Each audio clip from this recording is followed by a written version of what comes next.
People don't know much about the Chinese presence in Idaho. As I started to put the pieces together and fill in the gaps, it made me realize, who am I in this big story? Who am I in this huge universe? This picture is a postcard from Idaho City.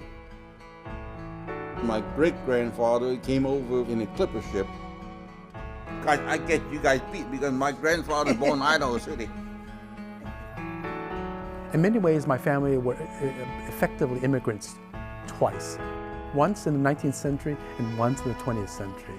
How old are you? 88 now. Good morning.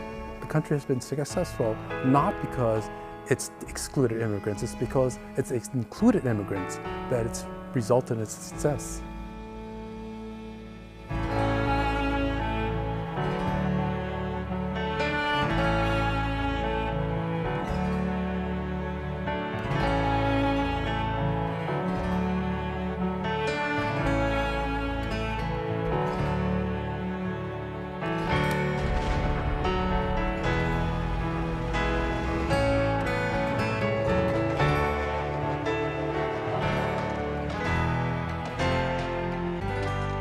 Major funding for Idaho Experience has been provided by Ann Volokay and Louise Nelson and Judy and Steve Meyer, with additional support from the Friends of Idaho Public Television, the Idaho Public Television Endowment, and the Corporation for Public Broadcasting.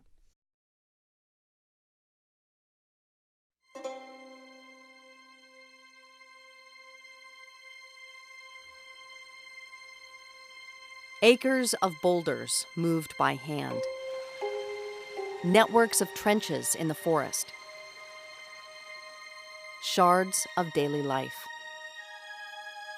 Reminders of friendships and families separated by oceans, torn apart by governments. Their stories are elusive, but if you look closely, you can see the physical marks thousands of anonymous workers left on Idaho, pieces scattered in photos and on the forest floor. Yeah, look at the seeds. Oh, that's nice. A handful of historians, anthropologists, and archaeologists have dedicated their careers to uncovering those pieces. Ultimately, that work would connect a family with their ancestors and solve the mystery of a famous Idaho photo.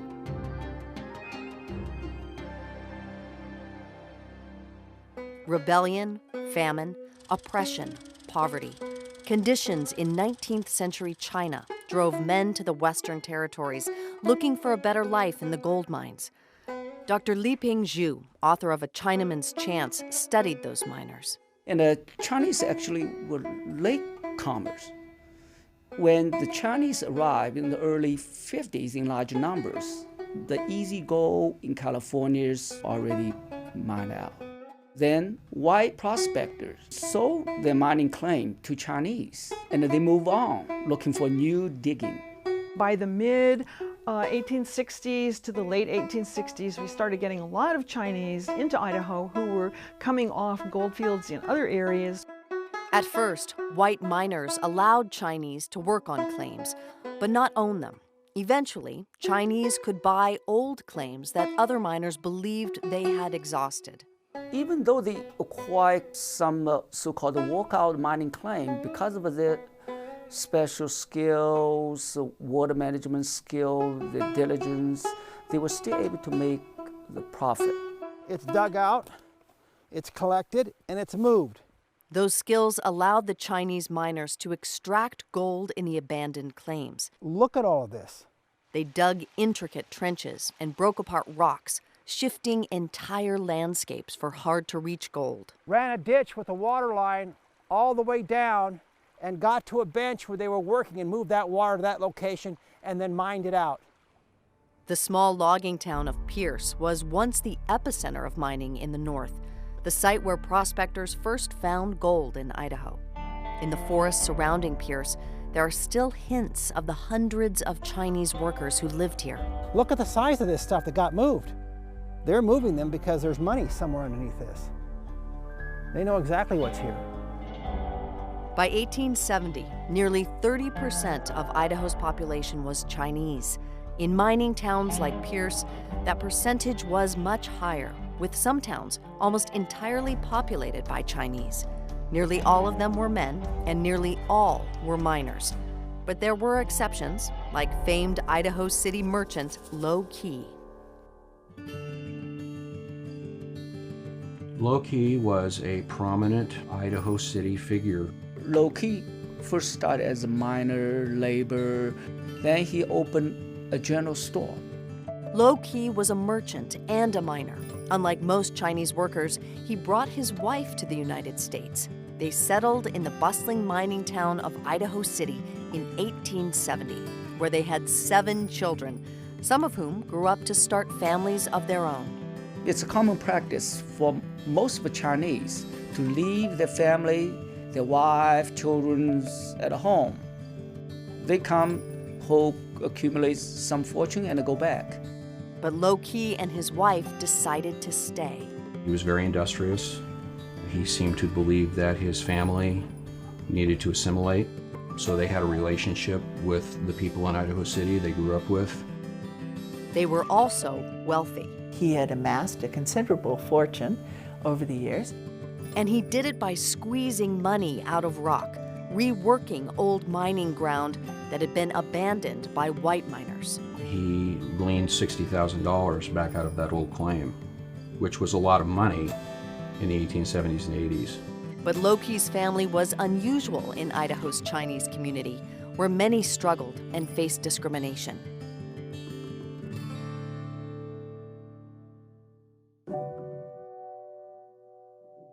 Though the workers left behind hard lives in China, life in the United States wasn't easy.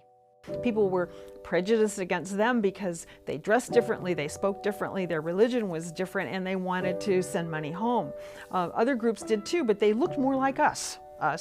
They looked more like us, and so they could get away with that. Chinese did encounter various kind of difficulties, oppression, violence. There were many camps where the Chinese were not welcome. Idaho's territorial legislature passed a law to tax Chinese miners $5 a month. It's a discriminatory act. This kind of act was unconstitutional. Nationwide, citizens and local governments reacted negatively to the influx of Chinese immigrants, and in 1882, Congress passed the Chinese Exclusion Act, halting immigration from China. Back in Idaho, white residents held an anti-Chinese convention in Boise in 1886. And throughout the next 2 decades, towns like Moscow and Clark Fork forcibly expelled their Chinese residents. But the Chinese were not passive victims of discrimination. They were not all a persecuted minority. They did a lot to improve their own lot and to fight back against prejudice. Chinese knows how to play the American political game. After the Civil War, the Republican Party was the flag bearer for racial equality. Chinese residents took advantage of this, hiring Republican lawyers to challenge discriminatory statutes. They were very successful. Some of the fights, however, didn't occur in the courtroom. Throughout the 1880s, Chinese residents were targets of mob violence.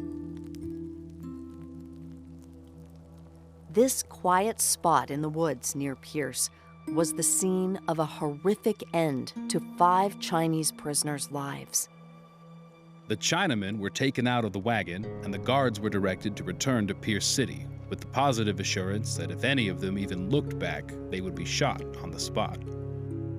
They immediately reported their adventure, and all the men, with a few Chinamen, repaired to the place and found 5 Chinamen dangling in the air, all dead. Newspapers covered the lynchings and executions with little sympathy for the Chinese, whom the papers called Little Yellow Men, or Chinks. It is highly probable the white men will take a band and run the whole measly gang out of the county. They are a constant source of expense to the county treasury and were never known to benefit any community. Massacres in Hells Canyon and Rock Springs, Wyoming, left dozens of Chinese workers dead, prompting Idaho Territorial Governor Edward A. Stevenson to speak out against the violence. The life and property of our citizens, and those of the Chinese as well, must receive the equal protection of the laws of our territory. Despite the strife, in Idaho, Chinese and white residents often live together, if not in friendship, then at least with a mutual understanding. Oh yes, there's issues out there, as there always is with humans, but there are far more of them that are coexisting and getting along. A lot of places, Chinese live among white live among Chinese. Sometimes even they live in the same household. However it worked in the different scenarios, people integrated in a way that made so they could survive. They needed each other. In Idaho City, Lo Key and his family advocated for Chinese members of the community.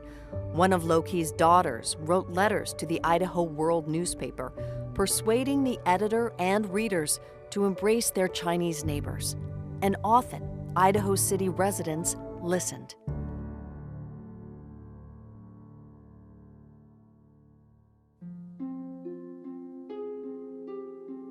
Unlike most places in the late 1800s, Idaho City schools were fully integrated, offering Chinese girls one of the first opportunities in history to receive a public education. The girls went to school, the boys went to school, and the Chinese boys and girls went to school at the same time. Everybody came together and they were all being educated. Chinese kids have a good relationship with the white kids. Some became lifelong friends, like Lo Key's granddaughter, Fukyu Di-san. She was born in Idaho City. She was an American citizen. Fukyu Di-song grew up playing on the streets of Idaho City. The oldest of 6 siblings, Fukyu formed tight bonds with her classmates. By that time, the Lo family had lived in Idaho for decades and was a fixture in the community. They attended the same social events that the other people did. In the classrooms and at church gatherings, Fukyu and her family built friendships that would last for years. Fukyu had a happy childhood in Idaho City, though the rest of her life would be filled with uncertainty.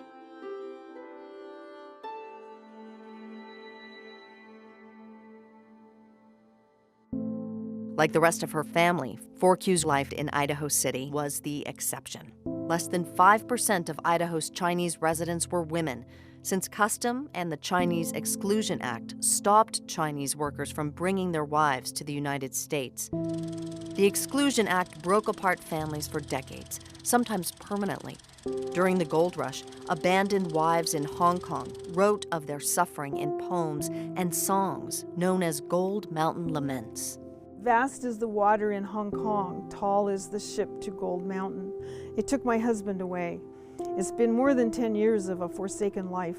Tossing and turning, I sit by an empty bed, tears falling like rain. Other Chinese women were brought to the United States under the guise of prostitution, a common occupation for women in the West, regardless of nationality. But in reality, these Chinese women were sex slaves, often sold by their impoverished families in China. Some were sold at auction, like a woman in Placerville in the 1870s. $2,500 might be paid for a woman who had small feet, who was attractive. Others worked in brothels. Women were forced to put their thumbprints on contracts they couldn't read and taken to a country where they didn't speak the language. The contracts inscripted the women for 3 or 4 years at a time.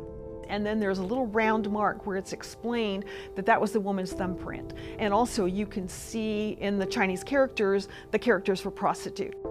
For every sick day they took, which included their monthly cycles, another week or month would be added to their servitude, locking them into slavery indefinitely. In general, their lives were nasty, brutish, and short because they were susceptible to all sorts of diseases, beatings by the owners, and so on. Even those who weren't prostitutes often had lonely lives. A handful worked as miners, while others raised families. Chinese women were isolated in the home. They hardly ever went out except on festive occasions. They were raising the children. They were probably cooking meals for the employees of the husband's business. We just don't know that much about them. For 4Q and a small number of Chinese girls and women, Idaho offered an opportunity that couldn't be found anywhere else in the world. But even in her Idaho City oasis, 4Q still had to obey the men in her family. In 1906, 4Q's grandfather made a decision that would change her life and the lives of her family for generations to come. After decades of living in the United States, tradition compelled Lo Ki to return home and be buried in the country of his birth. And in 1906, he went back to China, took the whole family back. But to 4Q, home was Idaho, and she was happy here. She was an American citizen, but everyone had to obey the grandfather. She tried to hide under the bed, they dragged her out to China. Basically, for her, that's the first time to visit China. I don't like to go back to China. I've cried many times before. I could have run away and hide until my grandparents' family have gone. At that time, I have my own liberty. Before leaving, the extended family gathered for that final family portrait. On the day they left, the town bid them farewell as they walked down the streets one last time.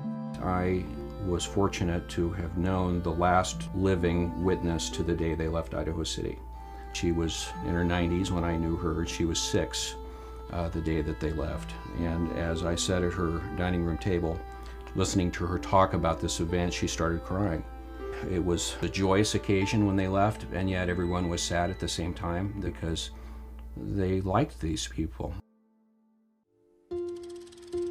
We were on the ocean 35 days and became very tired of sailing, as well as seasick. When we reached Hong Kong, we were sad and disappointed. In letters sent to their friends in Idaho City, 4Q and her family members made it clear they intended to come back. It will not be long until I will be with you again and live in America forever. There will be no more China for me. This one visit is enough. I can imagine Fukuji-san had some huge culture shock. We wish we could have a pair of wings like a bird, so that whenever we wanted to go back to the USA, we could fly back at once. But a pair of wings is really what we're short of. 4Q's misery wasn't about to let up. Within a couple of years of arriving in Hong Kong, nearly 2/3 of the family members in that famous photo had died of smallpox. As years turned into decades, 4Q married and had a family of her own. She survived World War II and poverty. Throughout the hardships, she continued to write to her childhood friend, Amelia Garrick, pleading for help to get back home to Idaho. If you can do your best to get my husband and my children a passport, I will be much thankful for all your help. Though 4Q was born in Idaho City, immigration laws that discriminated against Chinese made it almost impossible for her to return. While 4Q continued her efforts, some of her family members eventually made their way back. Oh, I can remember this is my aunt, this is my father, this is my grandmother, this is my grandfather. Frances Loke is Lo Ki's great-granddaughter. She and her brother Ed were born in Hong Kong, but moved to the United States after World War II, thanks to the U.S. citizenship of their father, the baby in that famous family photo. When I came to this country, I was 19. Yeah. Congress repealed the Chinese Exclusion Act in 1943, but Chinese immigration was still restricted. That forced people to rely on family ties to get to the United States. Frances and Ed's grandmother, who was also born in the U.S., arranged for them to come over, but couldn't do the same for everyone. My mother cannot come because the law, immigration law, so separates us. I was real close to my mother at the time. My regret was that I was a student and I couldn't do much to help her. After that, my relative told me my mom was just about almost go out of her mind for several months because we are her life. All of a sudden, take away from her, both of us. Eventually, Frances was able to bring her mother to the United States. See, I came in 1949, and then my mother came over in 1954. First time I met her, after all those years. The 5-year separation from his mother still haunts Ed. That's my biggest regret. I couldn't spend more time with her so that she could have a better life.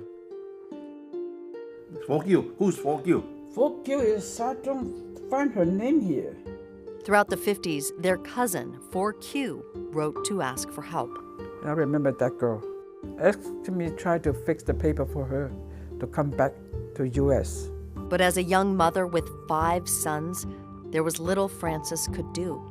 But I wrote to her, explained to her my situation. It's difficult for me, it's impossible for me to do it. Since I came to China, I began to suffer a hard life. Now when I get any letter from my friends or schoolmates, I feel so glad and happy, and it makes me think about my birthplace. 4Q was never able to return to Idaho City. She eventually died in Hong Kong. It's very sad stories, and American was not allowed to return to the United States. But her relatives continued to live in California for years, unaware of their family's Idaho connection. That's when you mentioned that I didn't understand. I never heard of her before. Yeah, you were too young. Yeah.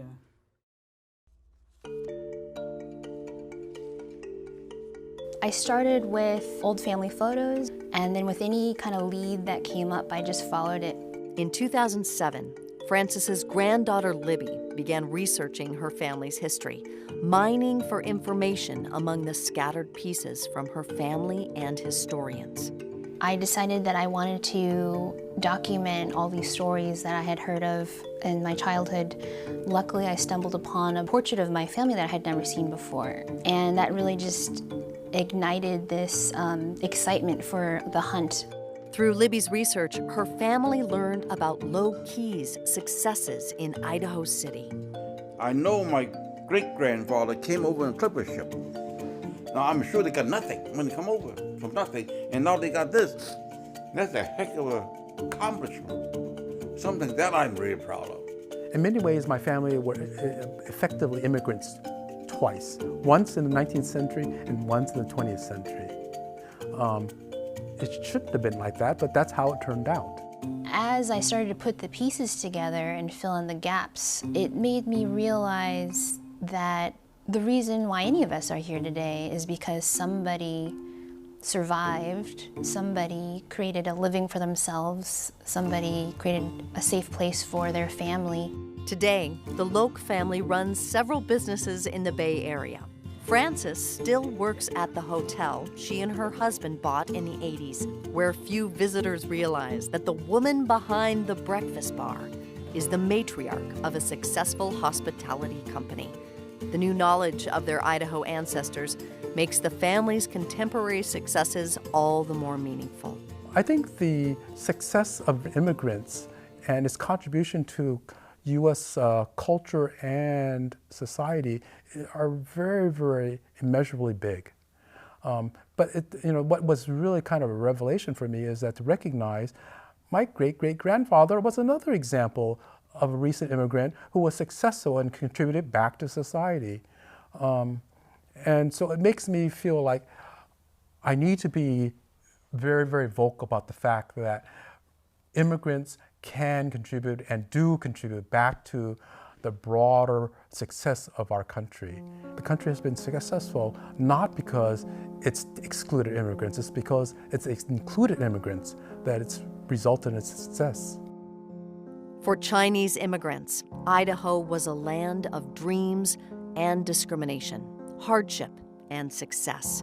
And for Low Key's family, it provided a foundation for generations to come. It's kind of like when you look up into the stars and you feel like, who am I in this huge universe? You feel kind of insignificant and significant at the same time.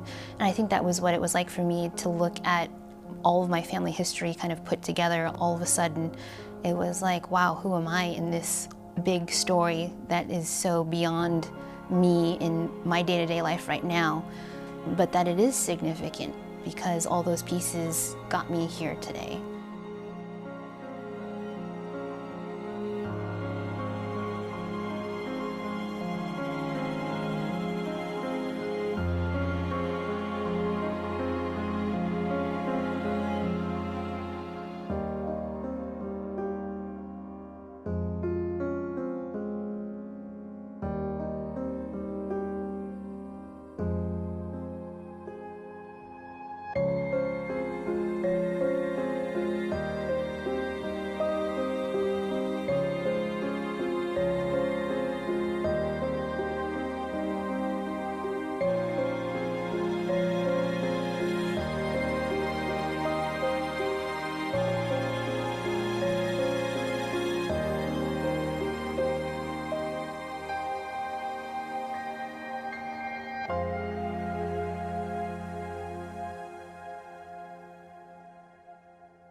Major funding for Idaho Experience has been provided by Ann Volokay and Louise Nelson, and Judy and Steve Meyer, with additional support from the Friends of Idaho Public Television, the Idaho Public Television Endowment, and the Corporation for Public Broadcasting.